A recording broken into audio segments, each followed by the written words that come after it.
Welcome to my fantasy book haul. I feel like I've gone crazy. It wasn't a very far trip, but I've gone there. Hey guys, welcome back and welcome to my fantasy book haul. So over the last few weeks, maybe month and a half or so, I have hauled a lot of books. Like, a lot. I realized that a good half of those books that I hauled are fantasy books. So today I am hauling 13 fantasy books. All of these books came from secondhand sources. I really like to kind of promote secondhand book buying. I think a good amount of them came from Value Village, which is a secondhand shop here. Some came from my local used bookstore. And then I think a couple of them actually came from my library as well. So basically just a whole bunch of different places in town where I could get books secondhand for real cheap. So starting off, the first book in my fantasy book haul is The Golden Compass by Philip Pullman.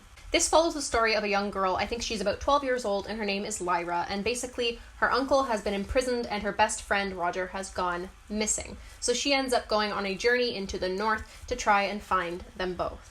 I've heard a lot about this. I know that it was made into a movie back in like 2007 and I have not seen the movie, but I've heard so many amazing things about this and this series in general and about Philip Pullman as an author, so I'm very excited to get to this one. Next up, we've got a book that I'm kind of not super familiar with the basis of this book, if that makes sense, and that is The Folklore of Discworld by Terry Pratchett. So this seems to be like almost like a guidebook or like a behind the scenes book of the folklore that is mentioned in the Discworld series by Terry Pratchett. And when I recognized this book in Value Village and I recognized Terry Pratchett's name and the Discworld series, I was like, ooh, I should pick that up because I love kind of like non-fiction books about fiction or about fantasy. I think that that's just like the coolest thing when you're learning about fictional things in a non-fiction way. Does that make sense? I have not read the Discworld series, but I know that my library has most of the 41 books in the series on my Libby, so I can definitely take them out whenever I want, and I'm definitely very excited to. And I'm actually really glad that I've got this now so that I can look up some of the background lore on the world as I make my way through the books. So next up in my fantasy book haul, we have a book that used to reside in this hole here, and that I'm sure you have noticed is the Chronicles of Narnia book. This has all 7 books by C.S. Lewis in it. Now, the funny thing is, I actually have pretty much this exact book on my shelf a little bit further up. Pretty much everything is the same except this is hardcover and it's red.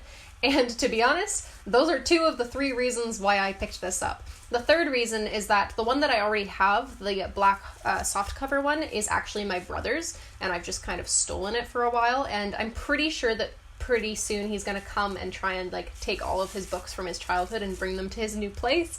So I decided that when I saw this at Value Village for $6, I just had to pick it up because I believe this is actually like a $40 book or something. It's insane.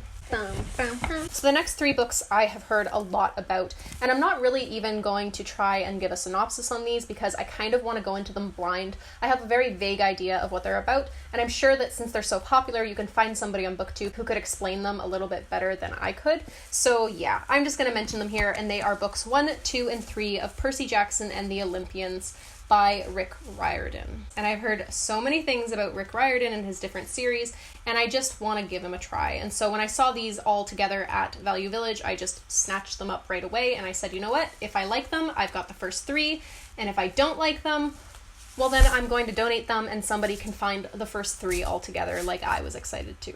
Next up, we've got Confessions of an Ugly Stepsister by Gregory Maguire. So this apparently is kind of like a Cinderella retelling from the point of view of a stepsister, and it takes place in 17th century Holland, which already has me totally intrigued. The real reason why I picked this up is because I'm considering at some point in the future having some kind of readathon happen where all I do for a certain amount of time is read pretty much like fairy tale inspired works or fairy tale retellings and stuff like that. So I'm trying to kind of like grab as many as I can. So when I saw this, I had to pick it up. I feel like a readathon like that already exists, like fairy tale-a-thon or something. I don't know. If it does, let me know in the comments below. I'd be super excited to take part in it. It feels like that would be a really, really good readathon in the fall when the leaves are just changing and like the forests feel like that perfect fairy tale atmosphere. Oh my gosh, how amazing would that be? Okay, that's happening. This fall, we're doing a fairy tale-a-thon. I'm sure that's already a thing, but we're doing it anyways. Next up, we've got a book that I've actually been hearing quite a bit about here on Booktube, and that is The Lies of Locke Lamora by Scott Lynch. and it's very shiny, so I apologize for the glare. $1 at my local library. Check out your local libraries, please. So this story is basically about a thief named Loch Lamora. If you guys have seen my Bookish Buzzwords video, I'll put it in the card up here, then you know that thief is one of my bookish buzzwords. In other words, it's a word that if I see it in the title or if I see it in the description, I immediately get like intrigued by a book. Like I just want to read it because I love thief-like characters. And apparently Loch Lamora is just a hilarious kind of like idiot of a thief kind of thing. That's what I'm kind of getting from this and from what I've heard other people say about him. And he basically has this group of thieves that he works with called the Gentleman Bastards. They thieve for themselves. They don't thieve for anyone else. They just thieve for themselves. And it just sounds, again, like Loch Lamora is a complete bumbling idiot. Almost like a little bit of like a Flynn Rider type character, which really excites me. So yeah, very excited to pick this one up at some point. Again, this might be a fall read. Even though I'm really excited to pick it up, it might be a fall read. I don't know. Fantasy in general just kind of makes me think about fall. Next up, we've got a couple of books that I picked up together simply because they were book 1 and book 2 in a series, and I couldn't pick up one without picking up the other. It just felt wrong. That is the Valiant and the Defiant series. This series apparently is about a girl in like ancient Roman times, and she gets captured and she gets forced into being a gladiator. Honestly, the reason why I thought this was kind of cool is because I'm like 75% Italian. It just seemed really cool to me. Like I haven't seen a whole lot of fantasy type fiction about